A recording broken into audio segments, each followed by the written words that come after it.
District School Committee Business Meeting, public hearing on May 3rd, 2016.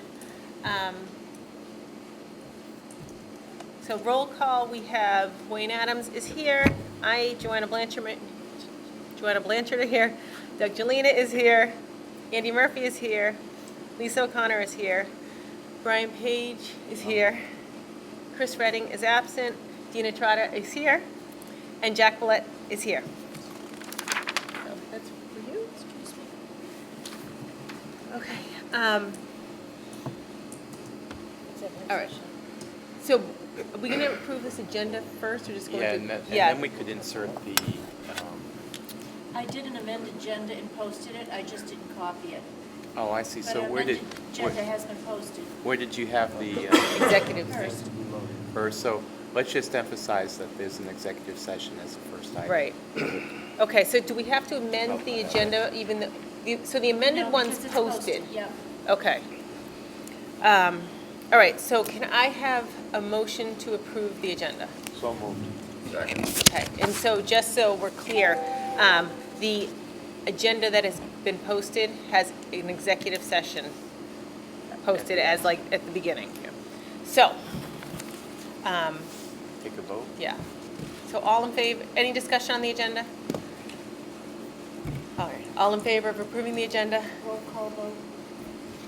But I'm just approving the agenda. Oh, I'm sorry. Yeah. Okay.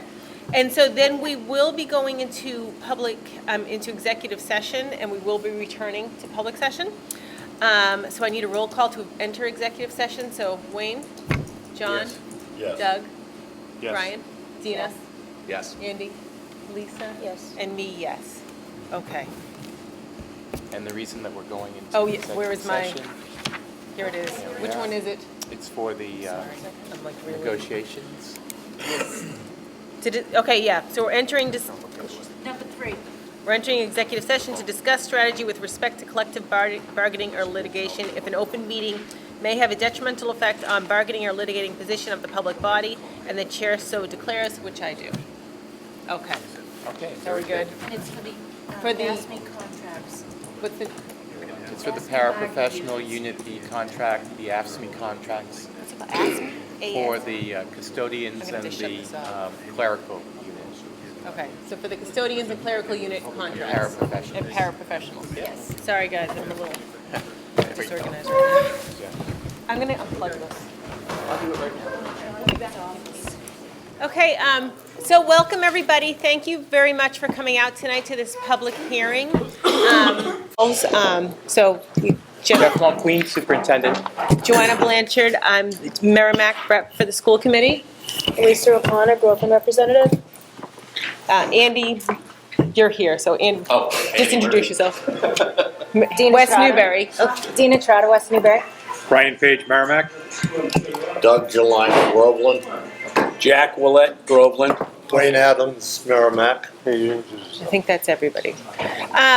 So tonight, we're going to start with Mr. Murphy, who's the chair of the communications subcommittee. He was kind of charged with gathering some information on this issue for us. So he's going to start presenting his research. It is his research. It is not the research of the whole school committee. There's some members here who only saw this research for the first time at the last business meeting. So I don't want you to think that, you know, everybody got together to do this presentation. Mr. Murphy did this, and he did quite a bit of research. Throw your Rotten Tomatoes at me. And then at that point, we're going to designate 45 minutes to anybody who wants to speak about keeping the HM mascot, and then another 45 minutes to anybody who would like to change the mascot. I know it is very difficult to get up and speak in public, so I would just like the audience to be respectful of different opinions. So if you could keep any, you know, negative body language to a minimum, that would be helpful, because it is difficult to, you know, say what you want to say when it's kind of a passionate issue like this is. We're trying to limit, we weren't sure how many people were going to want to speak, so we had initially thought that we would limit public comment, each person's comment to 2 to 3 minutes. Lisa O'Connor has agreed to keep time, so when you get to 2 minutes, she's just going to kind of hold up at number 2 to let you know you've approached 2 minutes. At that point, if you could just start to wrap up what you're saying, and if you hit 3 minutes, she'll hold up at 3, and at that point, we would ask you to just, finish. This way we can give everybody a chance to speak. We can allot the full 45 minutes, though, for each side, so if you feel like you want to get back up and speak after everybody else has had a chance, we can, of course, do that. Or, if one side only has 1 or 2 people who want to speak, at that point, we could say, okay, if there was a spokesperson for the one group, of course, that one person could have the time. Okay, does that seem reasonable? Okay, so at this point, I'm going to turn it over to Mr. Murphy. He's going to be chairing the rest of the meeting from here, so he's going to give his presentation. Thanks, Joanna. Thank you all for coming. This presentation has been online for about a week, a narrated version. It's gotten over 600 views, so clearly it's interesting to people, and I apologize if you've seen it before, and hopefully the encore presentation won't be too painful, but this will take about half an hour. So first, I just want to give a background of how this all came about. It started when we were having a communications subcommittee meeting, and a couple of students came in, current and former high school students, I should say. Both of them had, at one point, been the super sage, so that's the person who gets dressed up in the Native American regalia and runs out on the football field. Both of them had taken the time to learn about this whole Native American mascot issue. And both of them, I think, felt bad that they were in that position, they were representing Native Americans in that way. And so they came and they asked us to take a look at the mascot issue and see if we should consider changing or if we should keep it. I think this issue comes up every few years, not only here, but across the country. So we took it on the communication subcommittee as a task to research the issue, and I personally sort of took the job. And I wanted to really look into it a lot, realizing I think I came at this from the standpoint of most people where, I don't know, I thought mascots like Satan's, Chiefs, Braves were, what's wrong with them? Redskins, good God, I didn't remember that. But I just figured we were sort of part of this sort of benign group of mascots. But I also realized that I didn't think I was the right person to make that judgment, so the first thing I did was go out and talk to some Native Americans about it. It turned into a really interesting project that those of you who know me realize I've become somewhat passionate about it. But it's a really interesting and complex issue. And I hope this presentation helps communicate sort of the journey I went through learning about this. So before we begin, I think it's important to remember why we're here. We are a school committee, and our job is simple, and it's outlined by the state. We have to promote student achievement. That is our mission. So that is how this whole discussion needs to be framed. Whether I think it's offensive and you don't think it's offensive is kind of irrelevant. You need to think about how does this play into what the school district is trying to achieve. It doesn't interfere with that. So we're not here to talk about who's right and who's wrong and argue with each other. Because honestly, what you have are opinions, and there is no right or wrong opinion. And it's interesting, the whole question about is the mascot offensive? In my research, I noticed that that's really where a lot of districts go when they try to explore the issue. Is it offensive or not? But when I talk to people about whether or not it's offensive, I find it interesting. People who don't think it's offensive, what they're saying is, I don't personally find this offensive. And you know what? They're right. They have nothing to do with the Native American culture. You shouldn't find it offensive. People who do find it offensive, though, they're coming from the point of view of Native Americans, and they think this is offensive to Native Americans. So even there, that tells you why this is an offensive discussion isn't necessarily productive, because neither side is technically wrong, and you're really never going to get to a resolution around that. So again, what we really have to focus on here is, does the mascot interfere with the mission of the Pentucket Regional School District?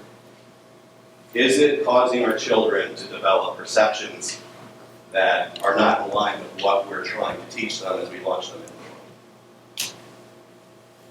So, arguments for keeping the mascot. And this is interesting because these arguments, you find them everywhere in this country where this issue was brought up.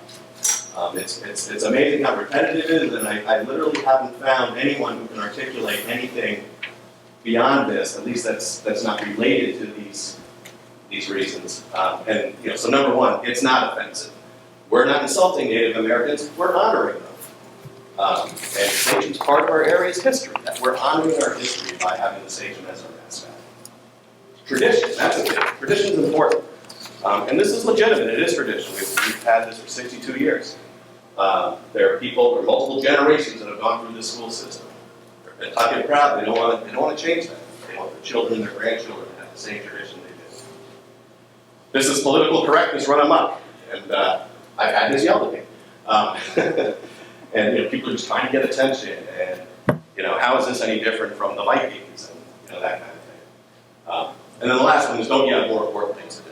Or people just don't think this is an important issue, and school committees shouldn't be wasting their time on it. And I hope as I go through this, you realize it is an important issue with the time. Arguments for changing the mascot. Well, the opposite of it isn't offensive, it is offensive. And the whole idea that we're using Native American icons as mascots, that's offensive to Native Americans. It teaches children that ethnic stereotyping is okay. We have zero tolerance for, under our bullying policies, for racism of any kind in our school. Why do we tolerate stereotypes of Native Americans as mascots? It may violate our bullying policy, and I'll get into that in more detail later. But our bullying policy is taken right from Mass General Law, so there can be questions around it. And finally, and this I didn't think about, and then suddenly realized it's male. Half our athletes are female. So we have a mascot that only applies to half the student body. So before we get into this, I want to clarify some terms, because I realized early on that I didn't know what a sachem was when I first moved to town, and I'll bet other people don't either. So just to be clear, a sachem is a political and a spiritual leader. And so when you think about a sachem, think about someone like the Dalai Lama, someone who manages both the political and the spiritual side of the fence for people. What was the Pentucket tribe? It was the local tribe of the Pentucket Confederation. There are still remnants of the Pentucket Confederation in New Hampshire, and I spoke to a member of that, which we'll see in a moment. But that's where the original tribe came. Okay. What does Pentucket mean? And this too will be important, because some people have raised the question, if we have to change Sachem, do we have to change Pentucket too? Pentucket is roughly winding river with big rapids. I probably don't have that exactly right, but it's close to that. And then how many Native Americans are there anyway? It was interesting when I spoke to Native Americans in Massachusetts, a lot of them told me, it's amazing, people don't think we're here. They think we just aren't it. And so, well, that kind of surprised me. There are 5 million in the U.S. on 100,000 residents. So what did we learn? Like I said, the first thing I did is talk to Native Americans. And this first gentleman, Paul, he was really interesting because Sagamore, and I'll defer to these gentlemen if I'm wrong on anything, please, is the equivalent of Sachem. They're interchangeable terms. And he's with the Cowasuck band of the Pentucket Abenaki. So remember, Pentucket was part of the Cowasuck band. So when we think about who's the living heir to our sachems, this is it. And so I asked him about our mascot and what he thought. And you can see what he said. He said, a sachem is a chief who is also a spiritual leader. So it's like naming your king the rabbis or the imams. He said he doesn't understand why Native Americans are the only ethnicity where it's okay to do this, to have them as mascots. He said, and this is important for people who are wondering about Pentucket, it's not offensive because it's a place, it's not a person, or it's not a revered icon. And then, I think a lot of people know this, but our chief in the headdress mascot is factually incorrect. It's a Plains Indian. It's a stereotype.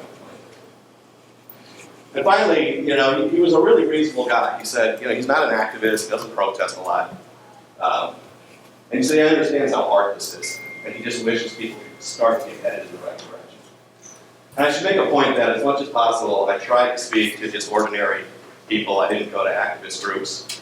I just wanted to hear what ordinary people had to say. Talia Landry, she's an administrative assistant. I spoke to her for a bit, and she too thought the station name was rather insulting. She brought up that they were spiritual leaders, not just political leaders, which I think is a recurring theme that we keep seeing. And using another culture's spiritual leaders as a mascot is insulting. David Whedon had some really interesting stories. He went to Barnstable High School. Their mascot was the Red Raiders. And he told me some stories that were really pretty sad. He talked about one day walking by the painting of the Red Raiders in a hallway, and a kid said, "Hey, Dave, did you pose for that?" And the other kids were laughing at him. He was just really grimacing and went on his way. He also had long hair in high school, and he had a teacher who used to refer to him as Pocahontas. It was about 15 years ago, before we had the zero tolerance bullying laws. But you can imagine what would happen today. But you can also imagine what a bind that might put a school in. On the one hand, if you didn't discipline a teacher right away, you got a problem legally with the student. On the other hand, if you did discipline the teacher, you got a teacher who could say, "Well, look at the environment you created. We have a painting of a stereotype Native American in the front hall. What did I say that was inconsistent with that environment?" So that's an interesting story to remember as we talk about the bullying law. Dee Dee Jackson, she's a college student who's done a lot of research on this issue. So she was really gung-ho to talk to me. All these people I just called out of the blue. I was amazed at how forthcoming they were talking to this strange guy on the phone. And her first point, and I have a slide later that will show you this, is that it's uncanny how all these mascots look alike. You would think that Native Americans all look the same. And the point she made is, I look nothing like an Apache. We are just like any other ethnicity. We all look different. But all the mascots have the same red skin, high cheekbones, big nose, and droop. She too mentioned, and again, I started this thinking these names were sort of benign, but she pointed out names like chief, sachem, warrior, brave, these are all earned positions in their culture. So to take them and just use them as a mascot really is insulting.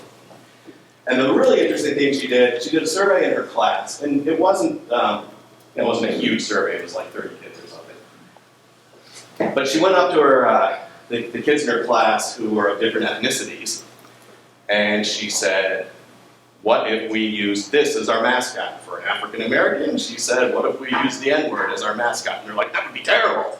And she went to other ethnicities and used other slurs as well. And so 9 of her classmates said that would be terrible because they were of certain ethnicities. But when we asked those same people, would it be okay to use a Native American mascot? 8 of them said, "Oh yeah, that wouldn't be offensive." And then she thought, I was really curious, why do they think this? And what they all said was, because I grew up with them. I'm surrounded by them. And that's an important point to remember in a moment on another slide I'm going to have. This whole notion of kids really being surrounded by mascots of all types, Native American mascots. And sort of the deadening effect it has on their ability to understand why this might be offensive.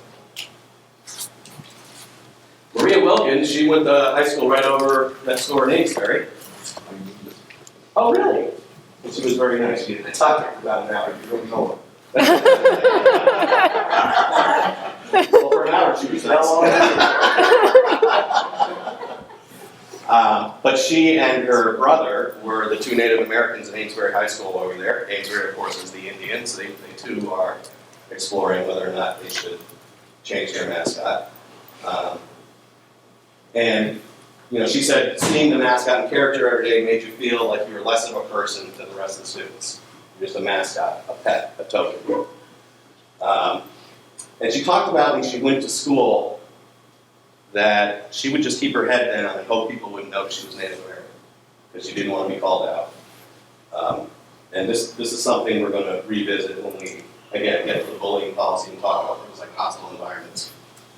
And the other point she made too, which came up again and again, is the notion that there's this misconception that there simply aren't Native Americans around us. And she pointed out there are 560 federally recognized tribes, and as I pointed out earlier, we don't have thousands in Massachusetts. And then finally, Dr. Adrian Keene, She's really interesting. She's 100% Cherokee. She has a PhD from Harvard. She's a professor at Brown University. And she's become one of the leading spokespeople in the country around this whole issue that's called cultural appropriation, which is a fancy term for taking another culture's symbols and intellectual property and using it for yourself without their permission. So, for example, Urban Outfitters right now is being sued by the Navajo Nation because they took the Navajo name, launched a Navajo line of clothing using Navajo designs, probably being made in China, without the permission of the Navajo Nation, without giving them any money. The Navajos have copyrighted their name, and it looks like they have a really good case. And they're suing for millions of dollars. But she addressed this. Notion that we're actually honoring Native Americans when we have them as mascots. She said mascots are honoring the bravery and the fierceness of Indians. She says, no, they're not. Honoring someone does not consist of taking their culture, reducing it to a one-dimensional racist stereotype, and representing them however you see fit. Also, not all Indians are fierce and brave, just like not all white, black, or Latino people are. And this made me think, because when you think about all the racial stereotypes we use in this country for different ethnicities, very often the core of those stereotypes are positive attributes, like they're all really smart, or they're all really good athletes, or they're really good with money. And what you realize is there's no such thing as a positive stereotype. There are only stereotypes. They're all even if you're assigning positive attributes to them. To try to characterize an entire ethnicity in, as she says, a one-dimensional way is insulting to that ethnicity. Mr. Murphy, Andy. Yeah. So I just want to tell you, you've been talking for 15 minutes, so you have another 15, which Okay. I think is plenty of time for you. I'm on. Okay. We're good. The pain will exit. But like we said, what are we here to do? We're here to figure out, does this interfere with the mission of the PRS team? This is fine that, does all this mean anything when it comes to students?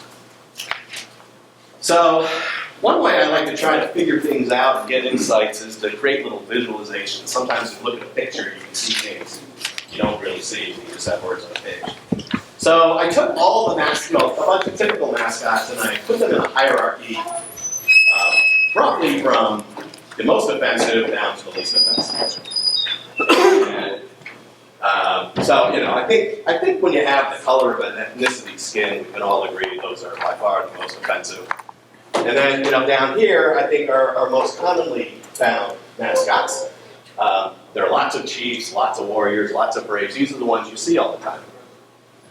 And, society currently has a tolerance for Redskins. Daniel Snyder says he's not changing the name of that team. So Redskins is still out there. But then I looked at this and I thought, so everyone yells at Daniel Snyder, and rightfully so, but let's say he changes the name and there are no more Redskins in the United States. That line moves down one level to redneck. That's it. We still got the problem. And then I thought about what Dee Dee said when she said the reason people were not offended by Native American mascots is because they're everywhere. And that's when I realized the problem with this issue is not at the top of the pyramid. The problem is here. These are the ones that are everywhere. These are the ones kids are growing up with and seeing everywhere. And because they're seeing those everywhere, they make Redskins possible. And I thought that was kind of an interesting way to look at this. And there are 2,000 of these mascots today in the United States. So, this isn't our problem, this isn't Massachusetts' problem, this is a national problem. Another way to visualize things, I thought, okay, these mascots are everywhere. I know, I'll surround some students with the mascots, and let's look at that and see what comes to mind. And I looked at this and I thought, holy cow, that's a branding campaign. I come out of the marketing world. Apple Computer paid a ton of money to put their logo where all these mascots are.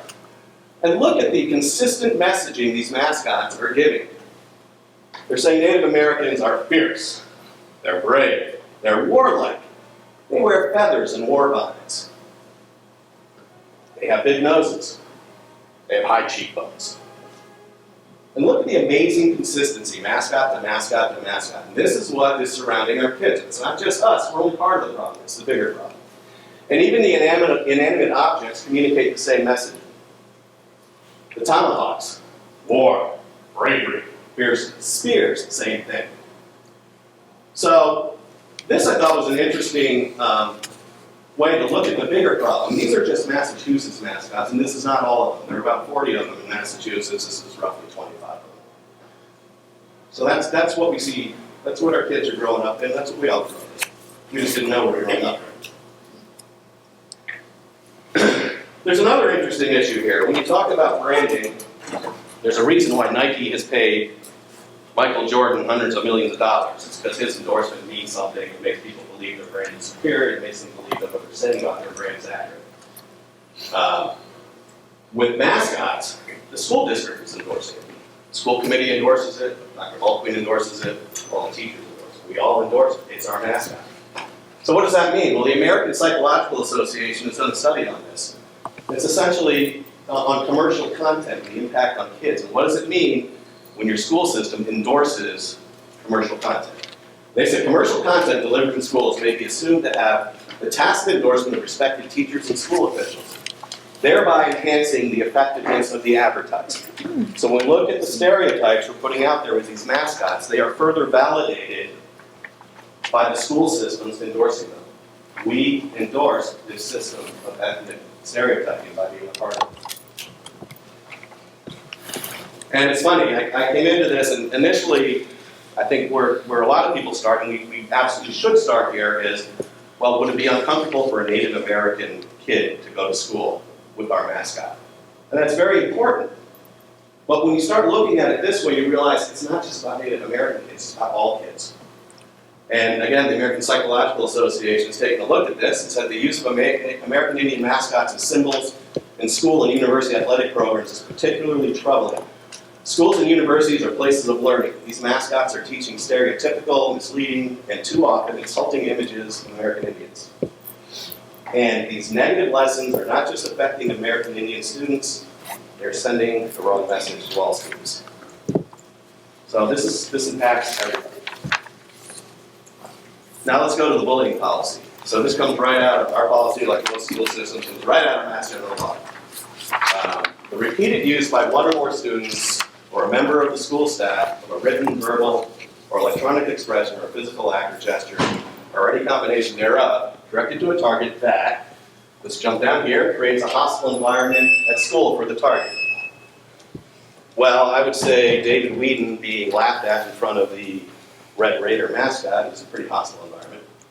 Infringes on the right of the target at school. I think Maria has the right to go to school without thinking she has to hold her head down and hide. Teasing, put down, name calling, social isolation. We saw all of that just from the couple of stories I got from the couple of interviews I did. So you can see how, when it comes to the bullying policy, the mascot can create, at a minimum, an environment where it is more likely for bullying to occur for Native Americans. So, where does this all point us? So I know one of the big issues here is tradition. And that's a legitimate issue. We all have our traditions, and we relish our traditions, and we value them. But let's just take a look at history. Because when you talk about tradition, by definition, you're talking about history. When we look at when the mascot was created in 1954, so what was the world like? Well, it was 1 year before Rosa Parks refused to move on the bus. It was 10 years before the Civil Rights Act. It was 18 years before Title IX, when girls had the same opportunities as boys to participate in athletics. 24 years before the Native American Religious Freedom Law. I didn't even know this until researching this. It wasn't until 1978 that Native Americans could practice their religion, because they were not allowed on their sacred lands. And finally this law was passed where they could go on their sacred lands and actually practice their religion. I think it's very important to at least gain some understanding of the Native American experience in this country to really be able to talk about this issue in a rich way. 49 years before the NCAA banned Native American mascots, and 61 years before Oregon banned them. They did that last year. They're the first state to do it. I would guess that more dominoes are going to fall. It's the beginning of a trend. Now, what's happened in the world since then? Well, today, globalization is the norm. It's just as likely that our kids are going to get out in the world and be working with or for people from other countries, people of other ethnicities, as they are people of their own ethnicity. Their boss may very well be from China, may very well be from Germany, may very well be from another country. By 2045, whites will be less than 50% of the US population. So what we have is an increasingly diverse population. This trend is not reversing, and this is the world our kids are going into. So they have to be comfortable with cultural and racial diversity to succeed. So when we get to the end of the road here, where are we? Well, I think if we care about what Native Americans think, the preponderance of evidence is that these mascots are offensive to them. And, I sort of dismiss you're politically correct and don't you have something better to do? It's not real serious criticisms. I do think preserving the tradition is a serious and legitimate reason to want to keep the mascot. But I think it's by far the strongest when we look at the list of the original. We learned that our mascot and our name, so this isn't just the picture, this is our name. It's an appropriation of a revered Native American leader. And this is offensive, including a guy who's a descendant of our sage. Our mascot's part of a larger publicly funded system of ethnic branding. That's the slide I showed you with all the mascots surrounding the kids. And the PRSD, by having a Native American mascot, like it or not, we endorse this system. And we can't just point the finger at the Redskins, we have to point it at ourselves. We're all part of the same system. The mascot, at a minimum, is inconsistent with our bullying policy. We've seen examples in this presentation from just a few interviews about how bullying situations could arise, and it could be attributed to the mascot, and who's responsible for having that mascot is the school district. So, I'm not a lawyer, but that sounds like potential liability issues to me. It's a problem for all students. This isn't just about how a Native American will feel if they come to school here. It's teaching our kids a degree of cultural ignorance. It teaches them that it's okay to stereotype and ethnicity, to think that Native Americans are different, they're strange, they're fierce, and they're brave. At a time when the world is growing more and more racially diverse, and it's really critical for our kids to go out in the world and be able to culturally adjust to anybody. That's how you're going to get ahead. Oh, that's new. So, just to wrap it up, let's not forget what the real question is. What does this mean for the school district? Does it interfere with our ability to prepare our kids for life when they get out? That's it.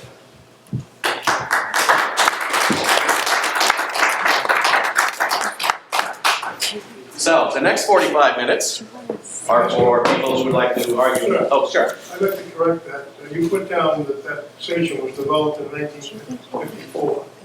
When high school was done. No, the school was organized there. The school opened in September of 1958. The students picked the student colors and they picked the mascot. Okay. Not 1950. Okay, so we can start the timeline at 58 then. Good. Yes. Oh, I find it right, no offenses in a lot of these mascots. A lot of us interpret that we're still being ruled by the sword.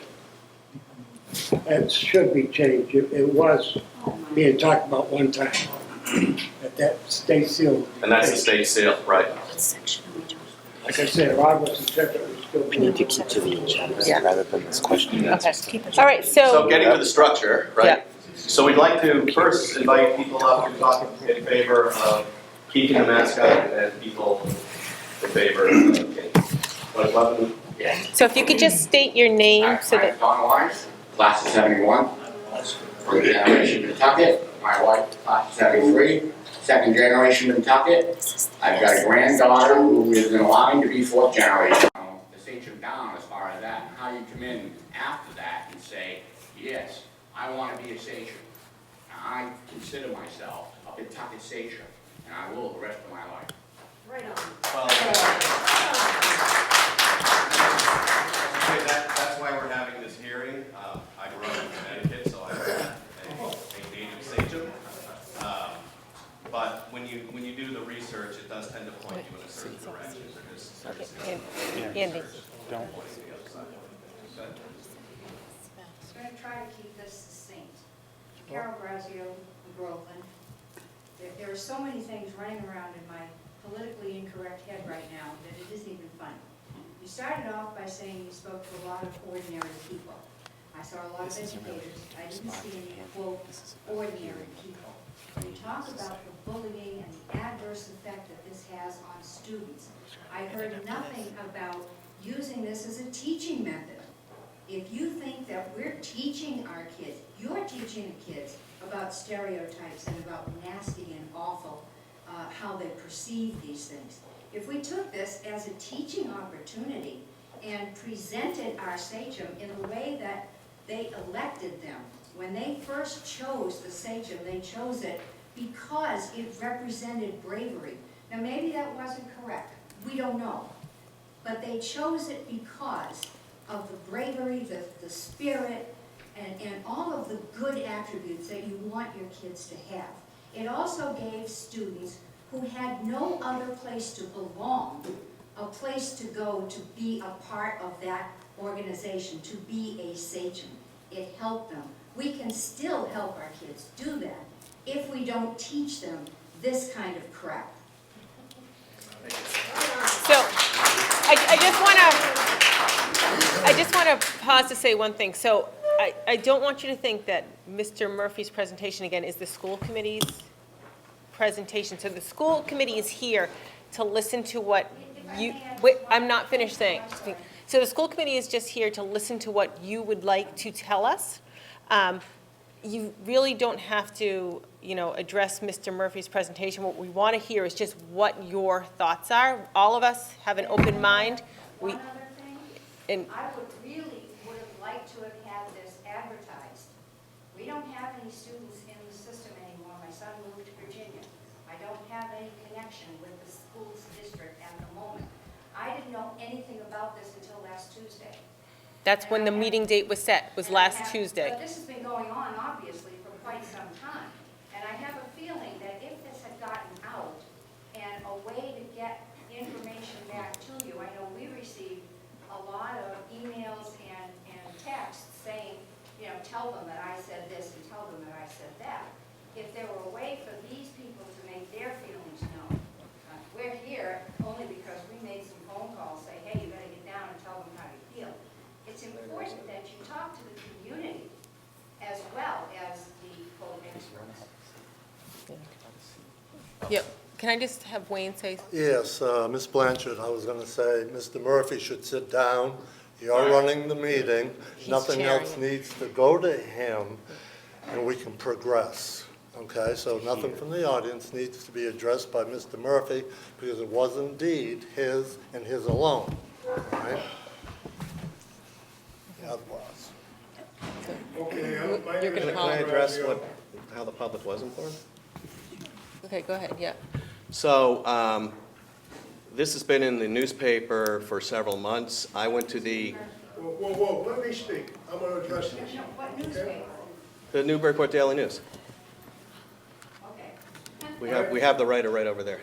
I went to the petition just site wants- where people were doing the Save the Sachem petition. I invited all the petition signers to contact me and please let me know. Oh, I wish I'd known that. And not a single one of them contacted me. So, we did what we could to let the community know this was going on. We talked to people out in the community.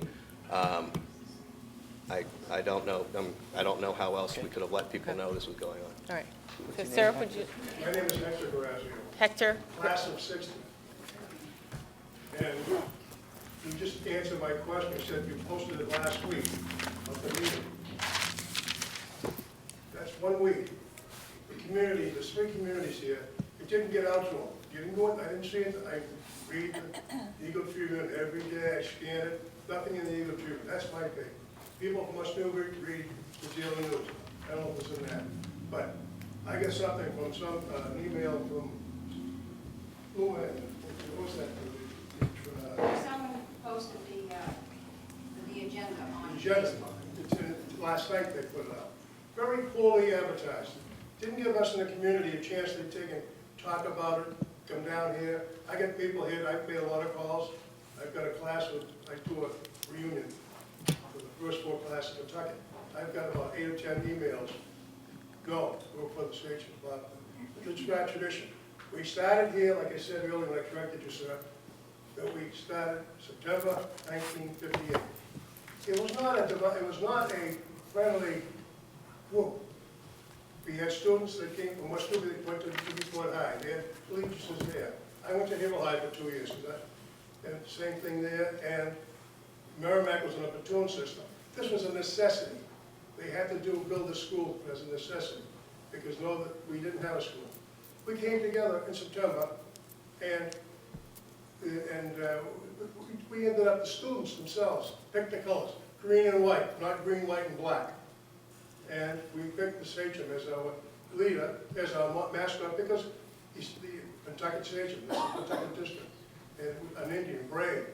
And it's been our mascot for 58 years or 60 years, and everybody grew up by it. We never been detrimental. In fact, it was honoring the Indians, not taking and pushing them down like you're trying to make it sound. Thank you.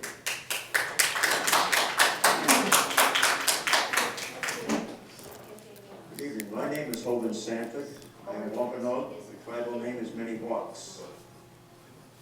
I'm probably the oldest person in here. I was born February 4th, 1938. You're close. And the world I grew up in, I grew up in Amesbury, basically. I did go to school in Ohio for a couple of years because my father was a career man in the Coast Guard. And you can Google Scotch Cap Lighthouse and read about him. Things were awful as far as racial issues are concerned in this area. They were terrible then. Things have gotten somewhat better. But how many people here have to carry an identification card around to show that they are whatever ethnicity that they claim? Native Americans have to. And that shouldn't be necessary. And as far as the sachem,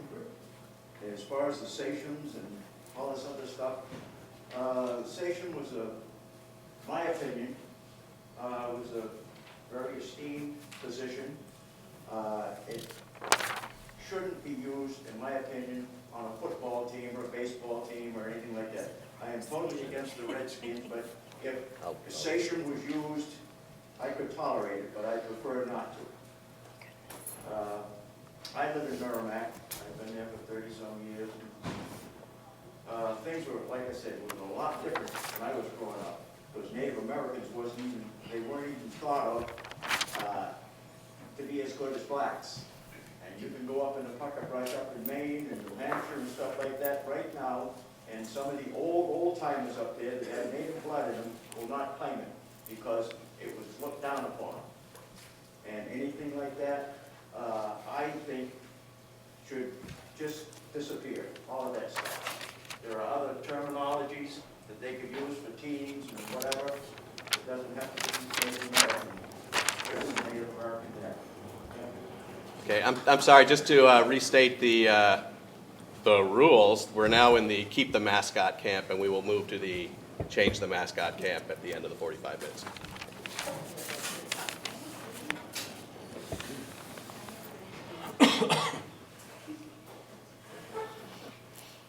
Good evening. My name is Tom Bergeron. I also graduated in '60 from this high school with Mr. Garagio. And as luck would have it, my father was on the steering committee for this school. Not as back as far as 54 as you say, but I remember it more in the 57, 58 era. He was also part Indian, as am I, Iroquois and Mohawk. And I, in all due respect to you, sir, I find absolutely nothing wrong with what has gone on for 58 years. When he was part of that steering committee, I also recall him being asked to investigate the feelings of those days, as opposed to what Murphy is talking about with all of the upcomings, in regards to how people felt about the use of the sachem. Well, he also was a card-carrying member of the Low Redmen. So he put it before the council, and they seemed to applaud the issue. Not everybody, but most everybody.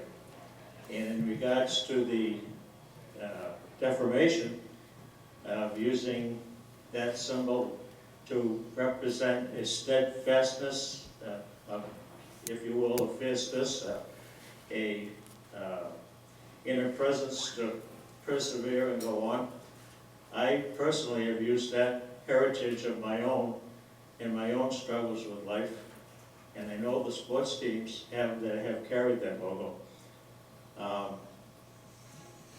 58 years later, seems like we're kind of entrenched with this, and due respect to Mr. Murphy, you present both sides, but you obviously lean towards let's get rid of this thing because the nation has decided that it's I find it hard to believe that any of the people that have gone through these types of environments are going to end up on Dr. Phil. You know, and it just does not seem to, you know, your high school years are your high school years, and I'm sure you're vulnerable to these types of things, if you will, at the time, but I don't think it's in a negative way. I don't think most people go on in their lives and reflect upon it as something that was harmful to them. I know it was not harmful to me, and when I came up from Newport, I hated this place. I could not hate this place with a bigger passion. The only thing that saved me was the fact that it had some identity with a piece of me that I consider to be very precious. And when times are tough, the family's having problems, and the rain is in my face, it is late in the game, and I'm behind by 2 scores, I'm an Indian. And that's what keeps me going. Thank you. I think I said that. Okay, just to remind people, we want to try to keep things to roughly 2 minutes so we can get through everybody. That was my father. But you did mention that you want to move on to changes, so I have a letter that I've written to you, Mr. Murphy. I've written a post, I think part of you here because of me, because of a rebuttal that I posted online from Julia Lewinsky had posted something, and I want to address it as well. Can you just say your name? Kurt Bergeron. Kurt Bergeron, Yeah. thank you. So there are things that I think need to change, and there are things that I think should always remain the same. I don't agree with all that was up there, but I understand some of it. I don't think in the pyramid system that saying sachem makes it okay to say redskin. Certainly. I also, at being from Native American ancestry, although you can't see it in my skin, I feel bad for kids who feel ashamed to come here and see that as their logo, because I always found a sense of pride in it as well. And that was something that I thought was more powerful than everybody else's. It was me. You know. So I wrote this to you, and I hadn't sent this to you yet, but I'm going to address it now. It's only 2 pages. It's just, I blew it up just once, so don't be afraid. Dear Mr. Murphy, as I'm sure you're aware, the name Pentucket refers to the area in which the school resides.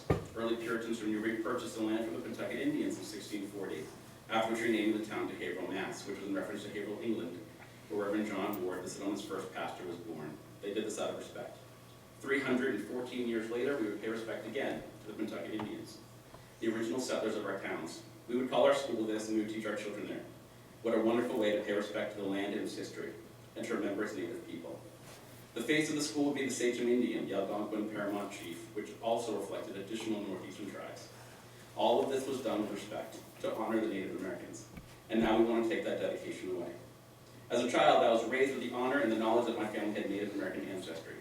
My grandfather, who served not only as the chief of the fire department in West Newbury, but as the chief of police as well, I would often be referred to as a card-carrying red man. I never took offense to this, but it was never brought into my life offensively. It was always something that I was proud of. Though his skin was not red, the history of my ancestors ran through his veins, as did the pride of this knowledge. He gave me an additional Native American name at birth, Little Blue Cloud. He called me, and I would be proud of this too. Now, in a changing world, we are confronted daily not only by the offended, but by the fear of offending. At times, these changes can be controversial and difficult, yet important and necessary. However, in the case of Pentucket High School, I found that neither the name Pentucket nor the reference to Sachem Indians is in itself offensive, far less so than derogatory terms such as redskin, although history debates the origin of this as well. Some believe the redskin was no less common than the reference to European white skin. Like most derogatory terms, the earliest use of the phrase redskin was not a product of disrespect, but the application of the word has changed over the years, as do so many things with a typical hate and fear of man. This week alone, I've learned that an Eskimo is no longer called an Eskimo, and that it's insulting to address a letter to a Mr. or Ms. because you have no idea how the recipient of that letter identifies themselves sexually. While I never aimed to be disrespectful, I found it extremely difficult to continue my letter to a very prominent film producer with a casual Dear Leslie opposed to Dear Ms. Bellsberg. It's not the way I was brought up and taught to show respect, although that doesn't make the old ways right. And it's certainly more understandable than the debates we fight over calling a manhole cover a subterranean ingress or a ceramic health engineer a dishwasher. We lose the importance of actual battles in the midst of insanity. So where do we draw the line? First, we need to understand that there is a tremendous difference between calling a mascot, which I don't need to agree, I respect you, sir, I don't think we should actually call it, if it's a symbol of us So- and our pride, which I just prefer you address the it shouldn't be board called a and not mascot. people in the If audience. there's something else we could call it, I'd be much happier. There's a tremendous difference between calling a mascot a historically accurate term like Sachem instead of a now derogatory term like redskin. Second, we need to understand that the term Sachem and the name Pentucket were chosen with respect for the history of the land and its people. To be offended by one is to be offended by the other. Why is Sachem offensive, but Pentucket is not? I don't believe either should be. What is offensive is an act by the school that has taken me by surprise. Julia Holwinski, a 2011 Pentucket alumni, wrote a letter discussing her role portraying the Sachem Indian at sporting events. In all the years that I was a resident of West Newbury and a member of the Pentucket school system, from the Page School through the high school, we never once had anyone portraying the Sachem. I don't know whose idea this was or why the practice was implemented, but this alone is the only thing that needs to change. If a student comes through the school of Native American descent and decides to celebrate his or her pride this way, then that's something that can be considered. But a white individual should not be placed in traditional attire and asked to perform as such. Whoever idea this was, I say shame on you. The next offense is that our lack of understanding about the Pentucket Indians has allowed us to reach this point at all. I believe that school pride would be better served not just through rallies with silly skits and dance routines, but with an educational examination about why the school is called Pentucket and why the mascot is the Sachem. It's a lesson we were never taught. Perhaps this is something that every freshman entering these doors should experience. I believe that renaming the school or removing the Sachem of the school as the school's mascot would ultimately do more harm than good. As it stands, there's already very little reference to Native American life and culture in our society. We've taken the land from them, and now we want to remove all reference to their existence entirely. Soon enough, we won't think of them at all. We'll only be taught that long ago some people existed with whom we shared a Thanksgiving dinner, a dinner which in reality the Native Americans were never invited to in the first place. I believe it's important to name Sachem states, but perhaps we need to do more to live up to that identity. Not by wearing headdresses, but by being more involved in the community. There are already after-school programs that focus on athletics, the prevention of drunk driving, the dismissal of the fur trade industry, and the learning of foreign languages.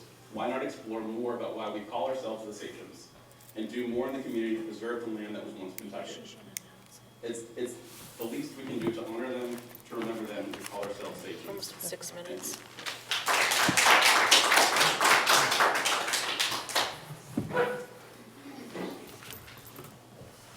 Good evening, my name is David Fudge, from Groveland, Mass., past president of the Pentucket Athletic Association, or they are affectionately called the Difference Makers.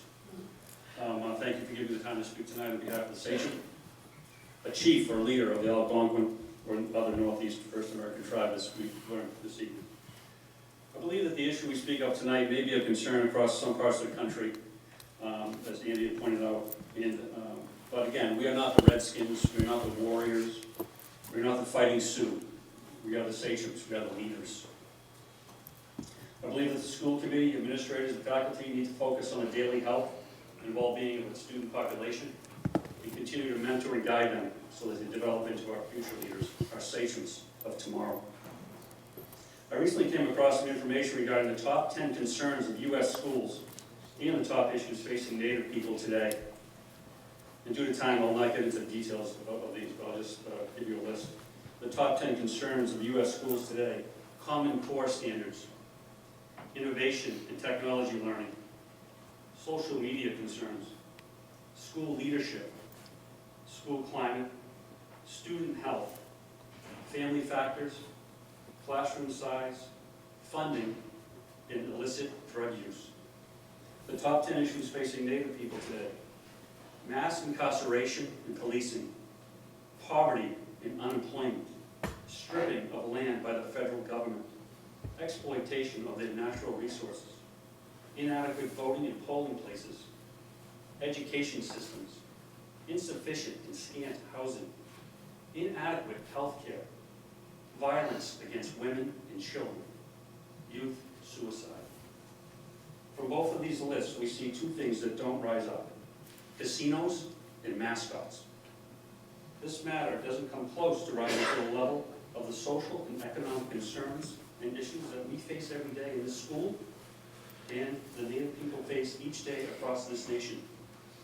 Beyond slot machines and movie sets and football fields, there are other problems that we face at the local level and major problems facing the Native community.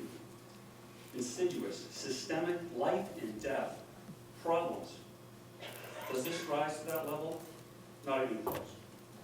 So I ask that you and all the young, educated, intelligent students at Pentucket spend your time more wisely and effectively and begin to tackle these important local and national issues and become real difference makers.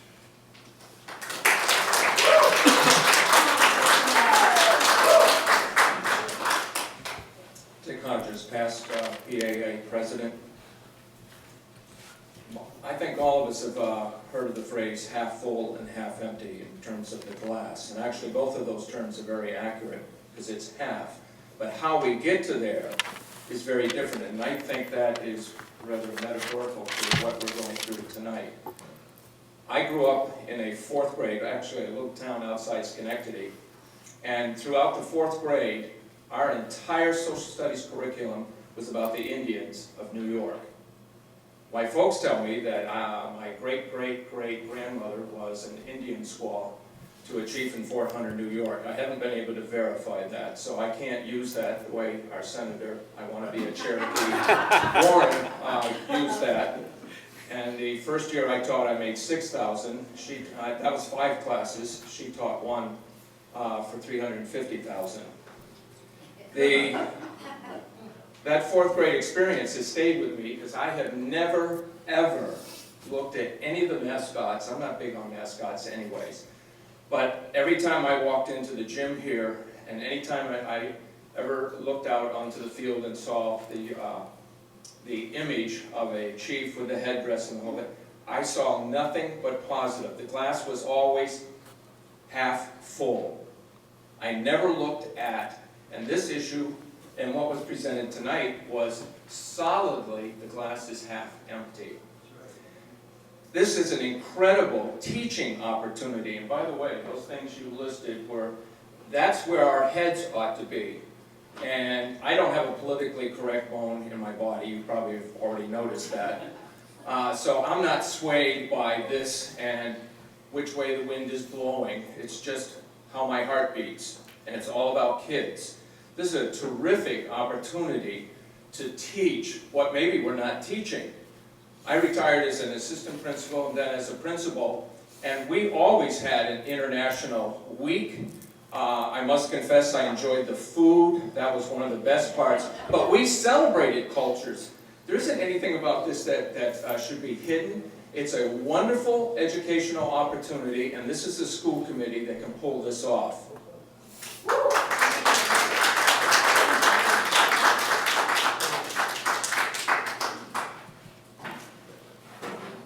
So we have, just to let you know how much time we have, you're using Siri here, 18 minutes and 50 seconds left to the against changing the mascot group. Hi, my name is Laurie Fairbanks-Conkey. I grew up in Groveland. I now reside in Merrimack. I graduated from Tech in 1974. I am very proud always to tell people that I am a sachem, and it means no disrespect to anyone. But as for that, I'm also a mother of 3 children. My children would never disrespect a Native American, an African American, or any nationality. That is how they were raised. The one thing I missed with the presentation is, which was very good, is you didn't ask our kids.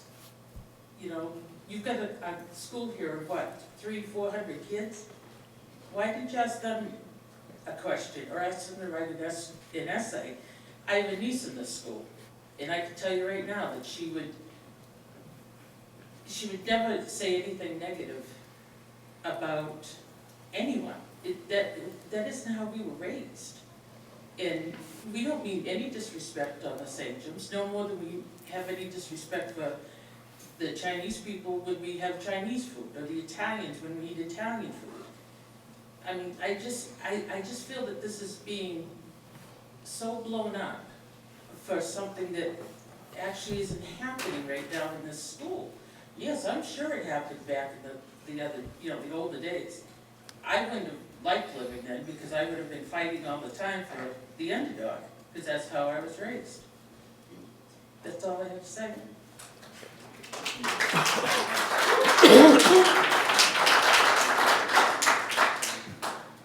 Mitchell Croner, Groveland. I am not a sachem. I raised 2 sachems. But through the chair, I do have one question. I guess I'm a little confused. Was this Mr. Murphy's sole work, or was this the composite of the committee? His sole work. So was Yeah. it one person? I conducted the research. One person Correct. This, committee? this is, Okay. you can consider it So mine. I guess one question is, why is the symbol here different from the symbol that I've assumed you've looked at your, you don't have to answer this, but this would be a topic for discussion. I'm looking at all these symbols of the school seal, and I assume on your chair, why you use this to talk to Native Americans and not the symbol that is on the school symbol. So that's question one. Question two, I am an attorney, so I guess one obvious question would be, has the Mass Association of School Committees, the Mass Association of School Superintendents, the legal counsel for the district, have they issued any type of legal advisory that we're in violation of state bullying policies or any state statute? So I think that's certainly something that should be looked into. I agree with the prior speaker. Well, it was a very one-sided presentation. I don't think it's fair, I think it's disingenuous just to say people support the mascot out of tradition. I think students should have been interviewed, alumni should have been interviewed. I appreciate you're not a graduate here, so neither am I. And one last thing, I guess, as a taxpayer would be, if we were to do this, what would the cost be? Would we have to change all the uniforms, symbols in the gym, letterhead, all the decorative tablecloths in front of you? So I certainly would hope, as a school committee, yes, education is important, but I would hate to think we're at a point of political correctness where we're laying off teachers to correct some type of perceived political injustice. Thank you.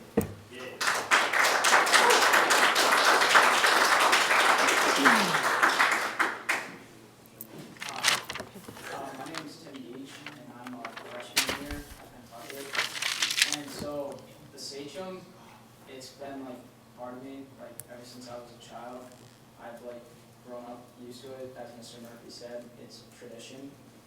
And so to me, like I just learned the sachem has always been like a positive thing in my life. Like I've never thought of it in a bad way, as people have been like bringing it up. And so I've always thought of it as a warming thing, to be known as like a sachem. And so in my history class, I've also been talking about this with my history teacher, and we discuss like, do you think it's right, do you think it's wrong, with other students, and we have many different opinions about it, and we think it should stay because of tradition and other reasons too, but other people think it is offensive because of the name we call it, because it's not like the right name. So we kind of are learning about it in some way, as like I've learned it like now, and I learned it when I was in 4th grade or 2nd grade. So I've known like there's little Native American tribes here. So like I've been learning about it in school. It's just like what like the hot topic to learn. Thank you.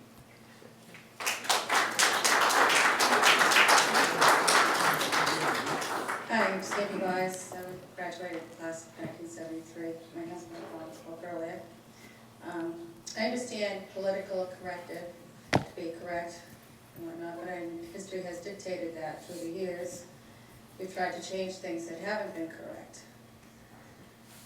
One of the things that I'm looking at is I'm looking at the Dallas Cowboys. The Cowboys is a mascot for that team. And what is he? He's a male. He's a white person.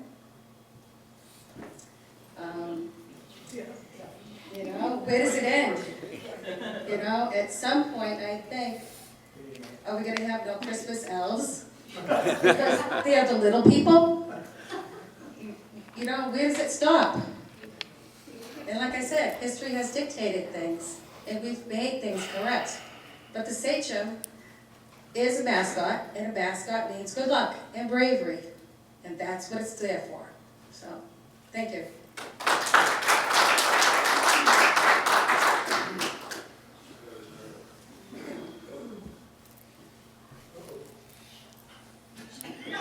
My name is Joan Searle, formerly Brazio.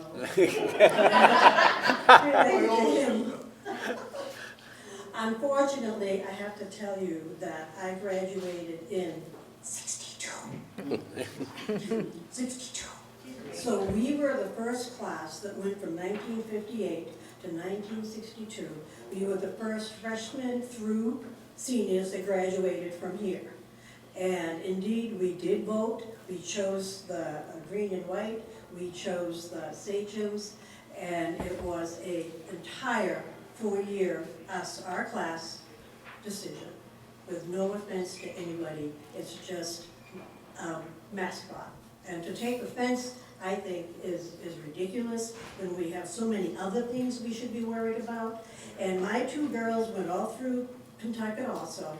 And if they ever heard this, they would say, what are they kidding? They don't even know these things unless they were brought to their attention. They don't care if they wear black, white, polka dot, they don't care. The kids are smarter than this. Thank you.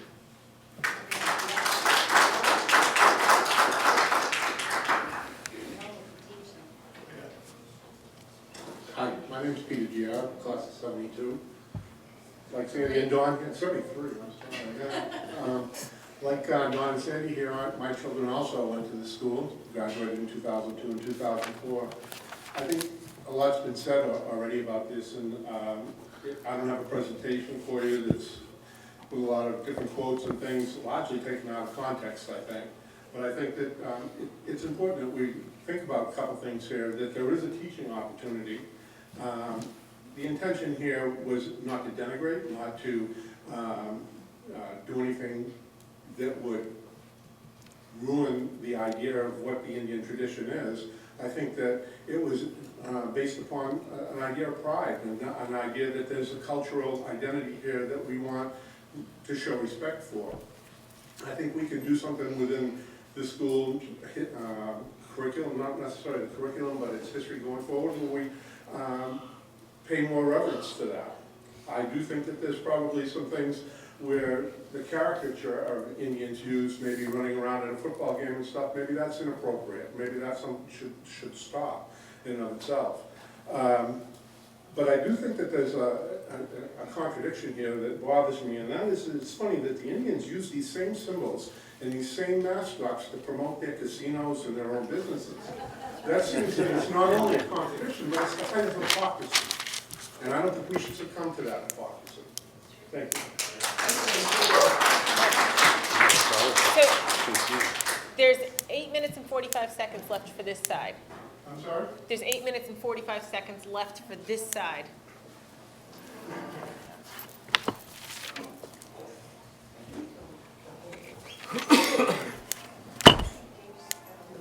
I'm Flaherty, West Newbury, and very briefly, I missed decided to focus on the Wikipedia definition.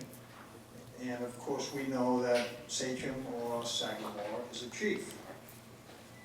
And I learned that the word was the name of the probably most famous chief, Massasoit. And Massasoit, you can argue, saved our culture. He was a magnificent person, and the word connected with him is an honor, to say the least. The term, as I have always seen it, is a term of leadership, peacemaking, conciliator, positive, not negative. Political correctness has taken control, we know that. The word sachem does not offend, it honors. I quote from the article in the newspaper from Mr. Polio, or Mr. Poliot, when he said, sachems is one of the least offensive words. Sachem is one of the least offensive you'll see. Well, of course, it isn't offensive. And I'm delighted somebody else pointed out the seal, because the Algonquin chief in the headdress, which is potentially provocative, and we know that, that's not what these kids chose. This is what they chose. Just that, it's that simple. I don't know where the headdress came, and who knows. Good intentions by some student or group of students, to say the least. We have 58 years and probably close to 10,000 sachems in the world.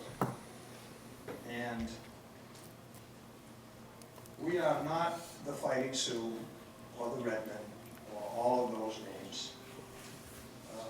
Our school and its families have created at least 3 generations of achievements and memories that are worthy and valuable. The mascot is one thing. Don't confuse the headdress and the provocative nature of that. We are the sachems, and we will always be the sachems.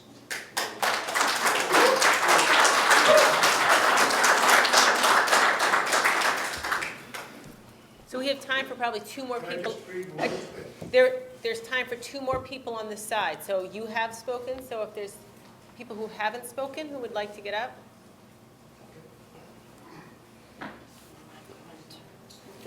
Thank you. Good evening. Michael Wendt from Merrimack, teacher coach here at the school. Thank you very much for your informative presentation, by the way. Appreciate that.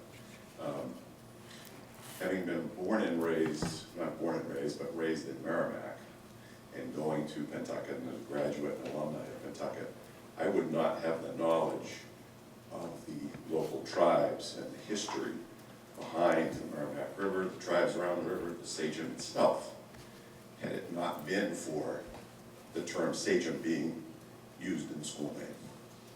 So I found for myself great knowledge and pride associated with the sachem name. Now, I agree with some of the things that have been said tonight in terms of the offensive nature that is associated with the mascot and the headdress and other things of that nature. So I have no disagreement with that at all. But I do believe, as some other people have said tonight, there's a tremendous teaching opportunity here to honor what I grew up associated with, which was great honor in the knowledge of the tribes and so forth. I also happen to own a house that was built in 1702 that had been attacked by Indians at one point. And so I have a tremendous amount of knowledge of the history of the area.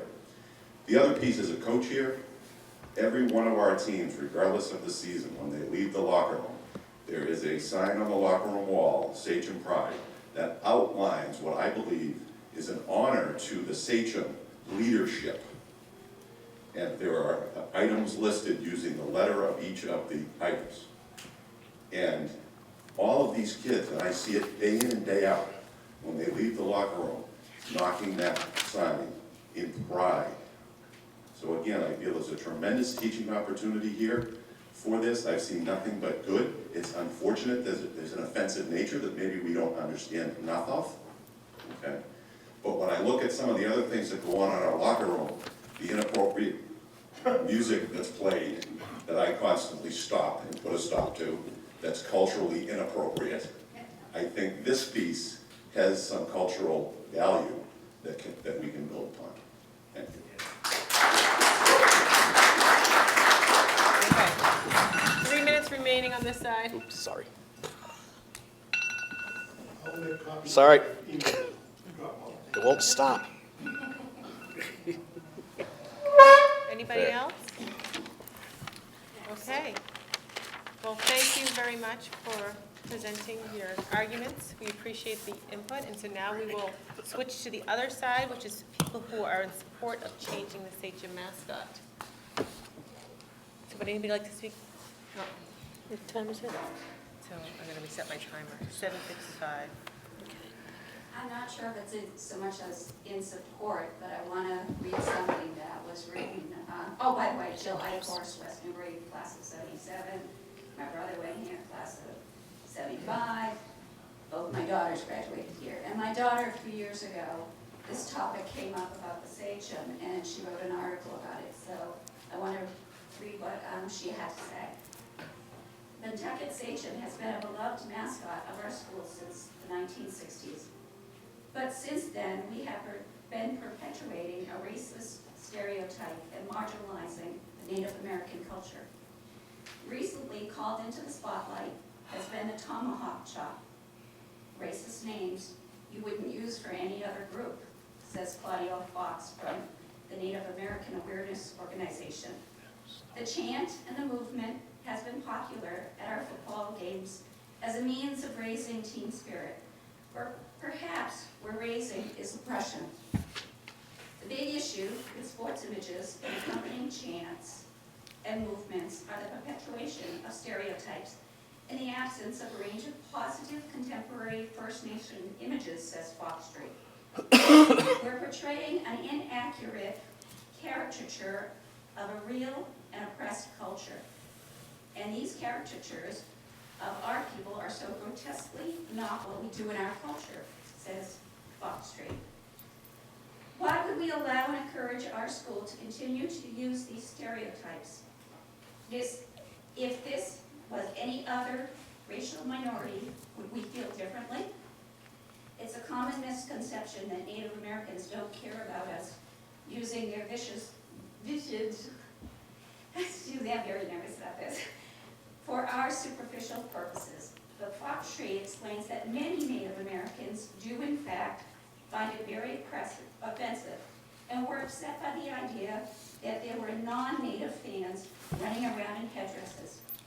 Wearing headdresses and wearing Native dress is an inappropriate thing to do if you're not part of that culture. That includes wearing our school mascot uniform. Not only are you stealing something of cultural significance, you are misusing it and not giving people of that culture the appropriate credit, recognition, or commissions.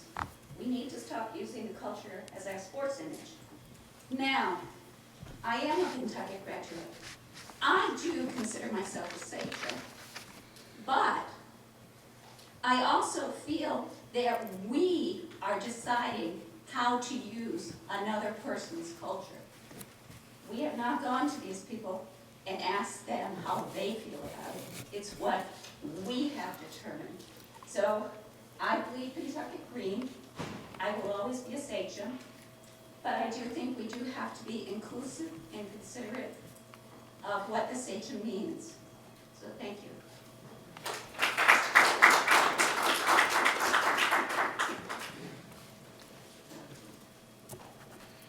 Anybody else?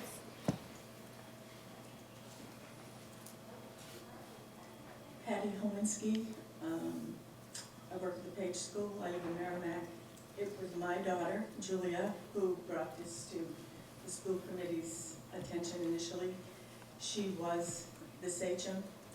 She did very well here at Pentucket, went on to Wesleyan University, very diversified school and campus where she also did very well, and grew there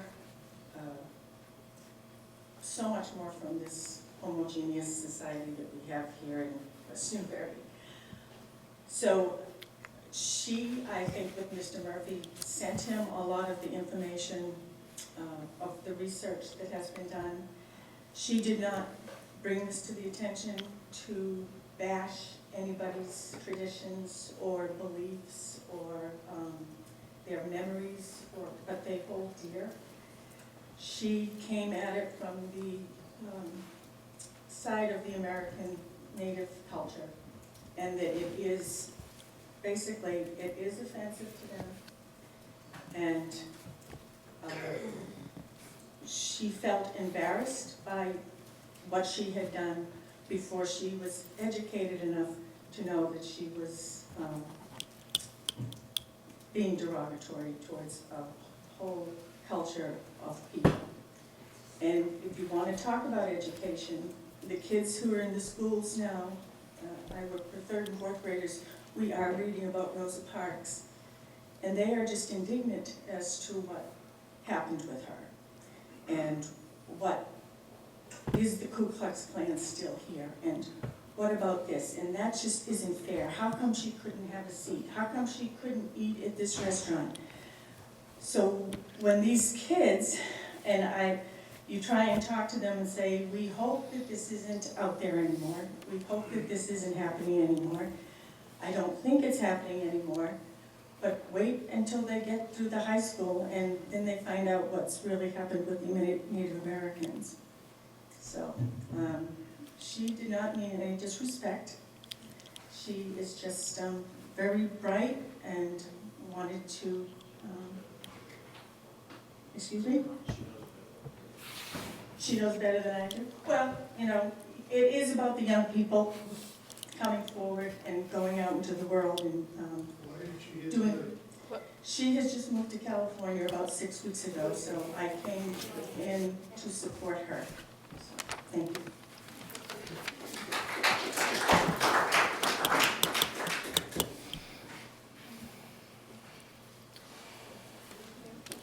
Yeah, absolutely.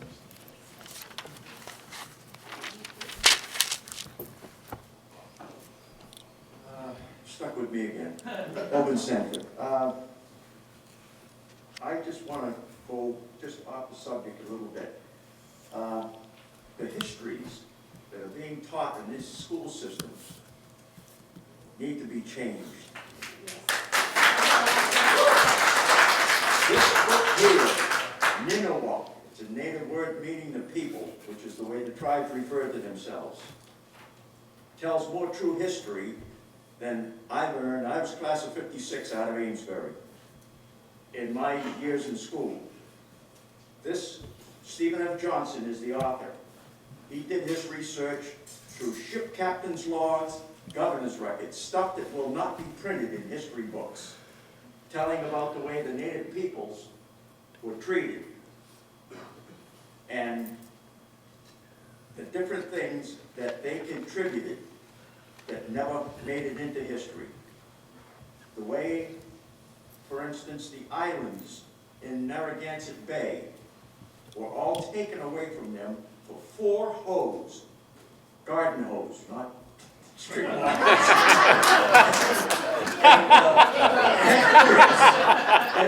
and some trinkets. You know, this is the way the native peoples lost this country.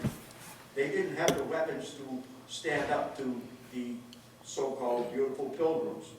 They were not the nice people that the history books that I remember portrayed them and the Puritans. This book here, like I said, it's out of print, but you can find it on eBay. I'm not a computer person. I'm 78 years old. I don't play with computers. I have trouble with a telephone. And I don't like that either, because I drove bus for Greyhound for 8 years, and we lived 24 hours a day by the telephone. But anyway, this, I think the school committees should look into to start getting down to some real history. If you want, you can pass this around. Thank you. And there's one part in there about when Verrazano, back in the 1500s, was exploring the coasts up here in New York, New Jersey, New England and stuff. And it tells about He made the Abnaki people upset up and around the Casco Bay area. And it's on page 93, by the way. He said that the people, this is out of his ship captain's, his captain's log, that they made some enemies with some of the Abnaki people. They didn't get along very well with them. And when they pulled into Casco Bay to make arrangements to get supplies aboard, a lot of the native peoples were up on a cliff looking down, and they came to an agreement. They lowered the goods down and pulled the trinkets or whatever it was up, and as he was weighing anchor, which is a Navy term for pulling up the anchor and leaving, he happened to look up on the bay, up on the cliff, excuse me, and it states that the native peoples, to show their disdain for him, turned and bared their buttocks. In other words, they moved him on the way out. And these kids think mooning is something new. No, this is back in the 1500s. I get nervous in front of microphones to the point where I sing, and I see a microphone, I want to start singing. Before we leave, I'll sing You Never Walk Alone. What's he doing? Mitchell Croner, Groveland. One privilege of being an attorney is I can argue one thing Monday and something totally different Tuesday. But this gentleman gave me a good idea. And other speakers have said it. Let's make this a learning experience. The mascot isn't the issue. I know we've got MCAS, Common Core, or whatever today's buzzword is that'll change tomorrow. I don't know how the rest of us got educated without all these buzzwords, but perhaps following up what the teacher at Page School said, we need to incorporate a little history of this region, if we could find some time within these curriculum limitations we have these days, and let our students learn about how basically the land was stolen from the Native Americans. I mean, let's talk history. And as someone said over there, a lot of the, I'm sure if we looked at the history books the students have today, there's probably errors in there. So let's try to make this a teachable moment. Thank you.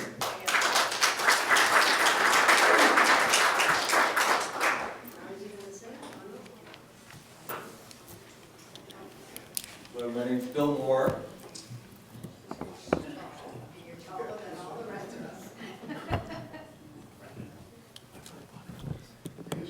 He knows how to use a mic. It's a daunting task to talk from this side of the issue when I'm so impressed with the people I have a lot of respect for, the people I've heard speak to the other side of it.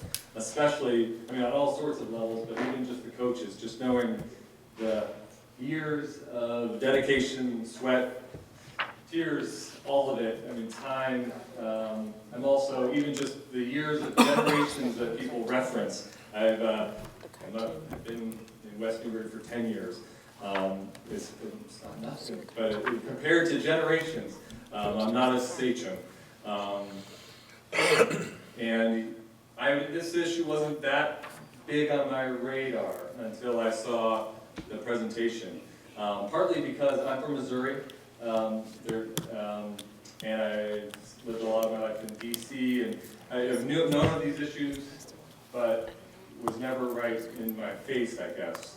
But the presentation, what has been in my face is stereotyping, racism, those issues and how those impact people. I grew up in St. Louis, Missouri, and actually in the city of St. Louis. Most people who you run into, from St. Louis are probably from the suburbs. I was actually in the city, right along the real line between middle class white and real poor black. And I was, and then I went to live and teach in South Africa after college. So I'm very familiar with the issues of stereotyping, discrimination, racism, how that impacts everybody negatively. When I say daunting, it's a little bit of who the hell am I to question all of you wonderful people with very strong views of supporting the continuation use of the sachem. And yet one of the things I kept hearing in that was, your own perspective. And I appreciate your perspective. And yet I'm really, what really got me when I saw the presentation and linked it to legacy of, in this case it's Native American issues, but I really appreciate the slide about the history. That really connected to, I feel like we could be having similar dynamics around this conversation 50 years ago, or 20 years ago in South Africa, or 30 years ago in St. Louis.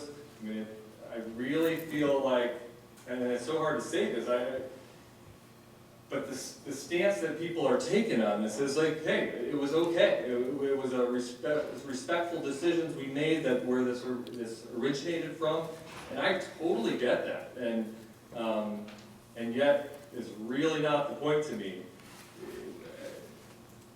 I don't think there was any ill intention when the sachem came about. And yet I do think it's part of, well, there was not an awareness, and there was not, one of just the hearing 5 million Native Americans in this country and 100,000 in Massachusetts, it really was a reminder to me that these are real people in our lives, in our community. And I think, especially, again, the sachem, the pyramid was so interesting to me that I get the sachem feels least offensive, and yet I really, so it's only how convinced I am that it is representative, it is part of a bigger issue in our state, in our nation, in our world. By the way, I was going to ask, because there's so few of us, do I have more time, or do I? If there's not a lot of people who want to speak on this side, then you can, so you could ask people behind you. In any case, I'll only take 2 or 3 minutes, but are there many more people who are going to speak? Okay, good. Really, I'll just take a couple minutes, because back to, I really liked also how it tied to world-class schools, our kids. Ultimately, for me, I think about my 5-year-old in kindergarten, and we have an opportunity, even the learning opportunity this is, any change is going to be a huge learning opportunity for everyone to talk this through, and these things matter. But mostly, when I think of my 5-year-old who's so innocent of so much of this, but to think that he could have some exposure to the issues of being sensitive to people rather than the cartoonish images that go along with using Native Americans as mascots that we really wouldn't do to any other people in this world. But, oh yeah, and so ultimately around I did think of it on a practical, mostly it's a real deep down, not being part of a racist system. I think that matters. But ultimately, I think part of being an innovative school and that push to improving our school system is actually showing leadership on something like this as the world is changing. I keep hearing the political correctness as a reason not to do something, and I would encourage people to think, I'm not necessarily super politically correct, but I feel like people use that as a defense to maybe something could change and it would be good to change. Thank you very much.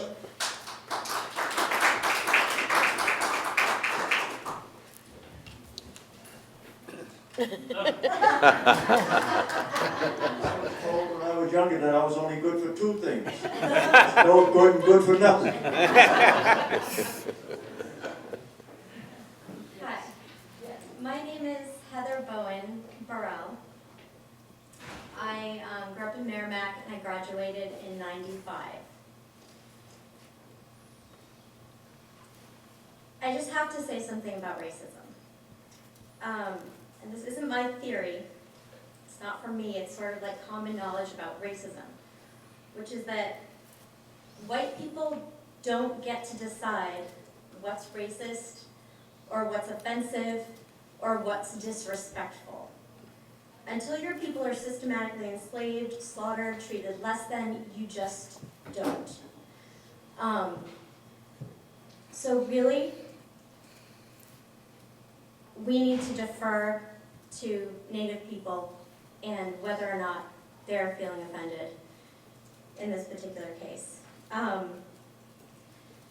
When I was here, I was offended by the mascot. I actually was speaking with a friend of mine who's in human rights in New York City, who reminded me that we actually protested, and I don't remember this, we protested at one point, some sort of an assembly over the mascot. But I have to say, overall, racism wasn't really a big issue for me for a long time, wasn't really on my radar. I married a black man. He had a little Native ancestry as well. We had a biracial daughter together. We'd be at a party and he'd say, oh, that woman we just spoke to, she's racist. And I'd be like, no, you're reading into it, she's really nice, you're imagining it. Time passed, he actually passed away when my daughter was 18 months old, surprisingly. So I was a single mom with this biracial baby, and I met this woman who was like, I'd love to babysit for you, you have a baby, I want to help you out because you're in a tough position. And when she found out my baby was biracial, she was like, oh, and then she went off on the stereotype about black people and pretty much rescinded her offer to babysit. This was a young woman, so I was surprised. It kind of hit me like a ton of bricks that racism is institutional, it's rampant, it's everywhere. And being in a predominantly white community, in a predominantly white school, it is our responsibility. It's our responsibility to our kids to teach tolerance and inclusion, and to make everyone, every single child who goes to this school should feel as much pride for their school, for their mascot, as all of you do. The passion coming from all of you right now is impressive, and it's honestly a little inspiring, but it's not fair that only the majority of white kids get to feel that, and maybe the brown and black skinned kids aren't going to feel it. And I wonder how many people are in favor of keeping the Sachem mascot who have brown and black children. And this is a really important issue for me, and some people have said, well, this isn't a priority, it's not an important issue. But kids have a lot to face growing up in this world and going out there in their education and everything, and I think we have to give them all the support we can and take down any hurdles that get in their way, including them feeling less than, feeling like they don't fit in, feeling like they're being mocked or made fun of. It's our responsibility in our community. And what I see is there are two sides to this. And you have to prioritize. The one side is nostalgia and sentimentality. And the other side is dignity and respect for people in their real life feelings, their real life, like what their ancestors have lived through and their heritage. And I get that nostalgia is important and it brings up a lot of passion, but when you weigh them on the scales, dignity and respect for a people's heritage and whether or not how they feel about this is really, should be the priority. And thank you.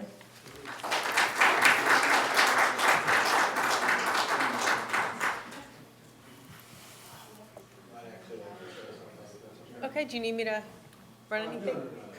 Okay. Not really, I just put on the headphones. So hello, my name's Derek Cochran, I'm a junior here. My sister graduated last year, and my brother's a freshman. For a long time, as has been said a couple times, this was pretty off my radar, and when it came on, I pretty much had the mentality of, this isn't that important, it's just people arguing purely for the sake of arguing. There's no value to this. And then as I started to approach it more and talk with other people about it, even today, even to the moment I sat down in that chair, I was ready to defend the sachem tooth and nail. There was no doubt in my mind that this sachem would stay and this would blow over. But after listening to Mr. Murphy's exquisite presentation and this gentleman speak, I feel as though I flipped. Now, I'm not going to stand up here and say, yes, I 100% believe we should get rid of the sachem, but I can't, in good taste, stand up here and say the sachem should stay. I do see, and at no point do I feel as though I'm personally offended by it, but I see the mockery that's made of a whole group of people through this one character. And to call it a character is a misinterpretation of what it really is. It's a character. It's a cartoon. It is a drawing used to make light of a very heavy situation. And if you look at this character with this big headdress and the big nose and the high cheekbones and say, well, that's an actual representation of what these people look like, I can say nothing but that's false. That is inaccurate. And these people have been and were oppressed. And like this man said, the story goes that we meaning white people, bought the city of Manhattan from Native Americans for a handful of beads that I'm pretty sure equates to 50 cents. So to say, and to continuously make a mockery of this whole group of people merely by having this character representing our school, I'm embarrassed to truly say it. I'm embarrassed, and I represent a group of people that seems very unrepresented in this area, which is band and art students. I see a lot of sports. I see a bunch of coaches. I see a bunch of parents who have had kids in the sports program. And to be fair, I played lacrosse my freshman year, and I played lacrosse multiple years. I played baseball, I played football. But throughout my high school life, I've done band and I've been very involved in the arts. And at no point in time do we say sachem pride. That's never been a thing that we've ever said. We've never said sachem pride. We said Pentucket pride, and we said band pride, and anything like that, or anything that equates to that. But we've never said sachem pride. We've never said sachem pride because we feel, why boil it down to a character? Why boil it down to a drawing that does not describe and does not equate to what the school truly is? And if we consider ourselves world class, if we consider ourselves this beacon of learning and knowledge, why are we still represented by a character that's so often attributed with racism? If people have to come up here and defend why a character isn't racist, I feel like that character is racist. I feel like people are trying to find situations where they can say this character isn't racist. And to be totally fair, back in 1954, that character may not have been racist. And 1958, I apologize. That character may not have been racist, and that character was a symbol of pride. But that was 62 years ago. So, I'm sorry I'm taking too long, but it is 2016. It is, thank you, it is. It's time for change. It's time to look at this situation and say, you know, the sachem had a good run. And I'm sorry, I'm incredibly nervous. I hate public speaking. But the sachem had a great run. And everybody here can say sachem pride and live it and be proud about it. But I think it's time for change. I think it's time to look at something and go, it's Pentucket pride now. It's student pride, it's the student body pride, it's a pride, or it's the ability to be proud in something you've created, whether it's a win on the football field, or a goal in lacrosse, or finishing a song, or creating a play. It's being proud at something you've created in the name of Pentucket, not in the name of a character.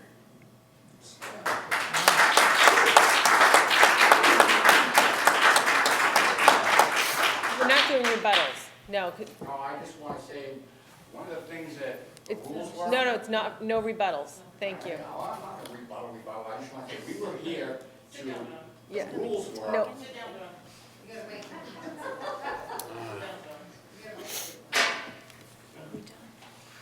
May I ask a question though? I don't know that we're in a position to answer questions right now, but. Hold on. Ms. Mr. Blanchard, I have to remind you, it's your show, you're running this. This is not Mr. Murphy running it and answering questions. Well- He presented a very biased thing, whether you won't like it, pro, con, it doesn't matter. But you're the boss. Don't keep looking at Andrew Well, to have Vin ask him questions. I had previously asked Andy Right. to chair the meeting. So that's why. Joanna bailed me out. So do you want to continue from here? Uh, So we're still. so Do we have time? We have I'm happy to 14 field minutes on the side who is, Joanna, okay, when we discussed this as an open forum for a hearing, Yeah. there was, we said there was going to be no questions Yeah, and we answers. weren't gonna do questions We weren't and taking answers. questions. This was just for us to hear your opinions and your sides, whether it be pro or con, and then we would meet as a committee and make our decision on what was going to happen. Do you have a timeline for that? I do not, that's, What happens after this would be my question. we haven't decided. You haven't decided? We haven't decided that yet. Doug? I was under the understanding that once both sides were done, if there was still time left, that we could come up and say something else again. Isn't that what you said? No. No, it's 45-minute pro, 45-minute con. We're gonna have that discussion. How will people know? Because I think that's what they're saying. is Doug that- is the next. Yeah, I just want to, Doug's had his hand up, and I want to finish, let the other side get to finish what they're saying, because we're cutting into their 45 minutes. And then will you tell them what the next step Yes, is, after. just basically? Yep, so Doug, do you want to? Yeah, my point was, I don't feel it would hurt if the people have questions to ask, and we could write them down and discuss them ourselves later. Or at least, We I would could, like to hear the questions myself, not to answer. but not answer. Just for information that of what is on these people's minds. Well, that's reasonable, that's what Mr. Croner did. He posed a couple questions. Didn't expect an answer. So That's exactly what I was saying, so I could hear the question. so is anybody else speaking on this side of the issue? Ed Nystrom, West Newbury resident. Mr. Murphy, thank you for your presentation. It was well-researched and thought out. And Mr. Trotter, congratulations on your recent election to the committee. Thank you. I'm really torn. I'm new to West Newbury. I've been here about 4 years now. I've got 3 little kids starting to enter a page next year, and it's a handful.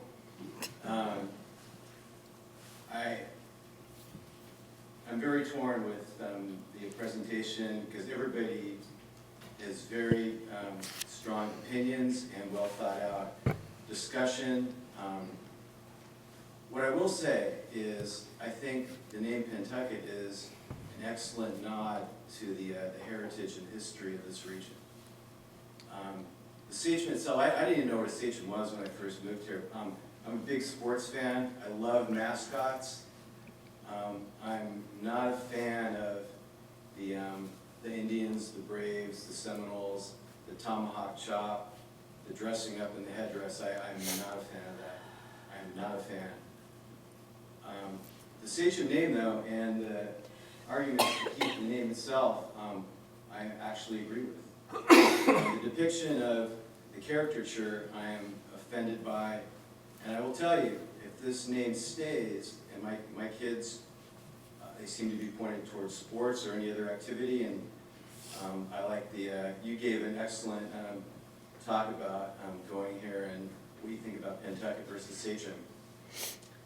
I will be more than happy to wear the P on the hat and the jacket. You will not find any picture of an Indian headdress on any jacket that I would wear. And if my kids are fortunate enough to be part of the team, and that caricature is on any uniform, I would have to question whether that would be okay with me or not. But the station name and the baseball coach talking about, I mean, how can you argue with that? I mean, I like that. Like, I was going, yeah, station pride, that sounds good, and having the, I don't know what it means, but I can assume it means some pretty good things, and that's cool. You know, you see like the Fighting Irish, they tap the thing when they go out to the field. That's awesome. I'm meeting these gentlemen here for the first time. I respect that. So I guess in conclusion, I think the Pentucket name as a nod to the heritage is good, is, you know, a learning opportunity. I think the Sachem name, could be arguing pro or con, keep the name. I think the caricature and the depiction of any race is offensive to me. And I mean, I'm a white guy. You know, it's hard for me to stand here and say how anybody feels with respect to how they're portrayed, but I would defer to somebody that's being portrayed as to whether the portrayal itself is offensive or not. And I'm excited to get started with the Pentucket school system, and good luck to everybody and to you as well.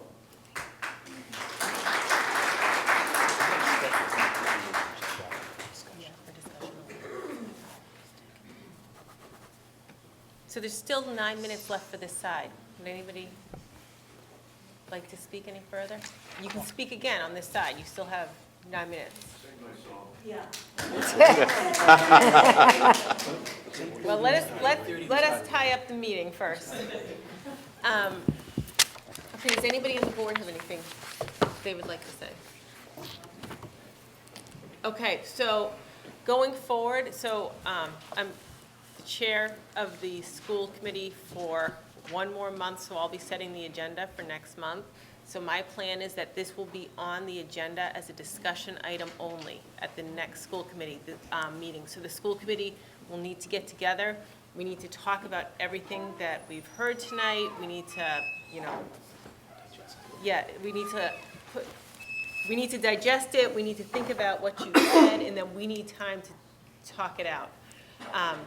So I know a lot of people can't get to the school committee meetings. They are on video, so they're posted a few days next day after the meeting. So then you can watch that and you know, see what we decide if we go to take that to a vote. Also, Jen covers all of our meetings, so I'm sure it would be in the Daily News, whatever we decide to do after the next meeting. So They can send information to us. What's that? They can send information to the board. Anybody. Oh, yeah, right, and anybody here, if you have something else you want to send to the board that you would like represented at the meeting, if you feel like you didn't get to say something, and you would like us to add it as part of the public record, you can do that also. And that was my point. We do have a lot of correspondence from people who are out of town, from past graduates, who wanted to get that to you, but we obviously didn't want to take a half hour reading all of the emails and the Facebook page and so forth, but that's what we'll do. Okay. Would the school committee see any value with the high school, middle school student survey? Is that something we can do? Okay, just. I have to address that. Something for you to think I need about. to ask the superintendent about that. I'm not sure. Dick, we haven't thought through all that yet. This is at the beginning part of collecting information. So I think what you'll find is once there's some deliberation and figuring out what next steps are, certainly students would have to be involved. Okay, thank you. Do you want to give them a second from the school district? Email? Joanna, we have another hand up.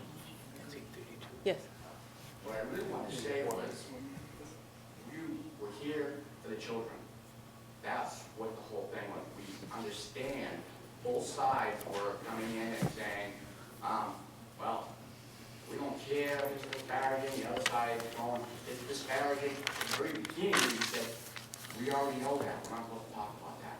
But what I would like to have said earlier was that I was with the Sanford Sons Reblow leader, and he was, Native American. He was one of the leaders of his class. He wasn't disparaged to be a Pentucket sachem. He was one of the leaders. And Mr. Sampson tells me today that he's now a manager for, where is he? Home Depot. For Home Depot, but Florida. In Florida. So this is not something that hurt his development by being a Pentucket sachem. Okay, so I would like to thank you very much for attending tonight. Do I have a motion to adjourn the meeting? So moved. Second? Second. Okay, all in favor? Okay. Thank you very much. I was gonna say.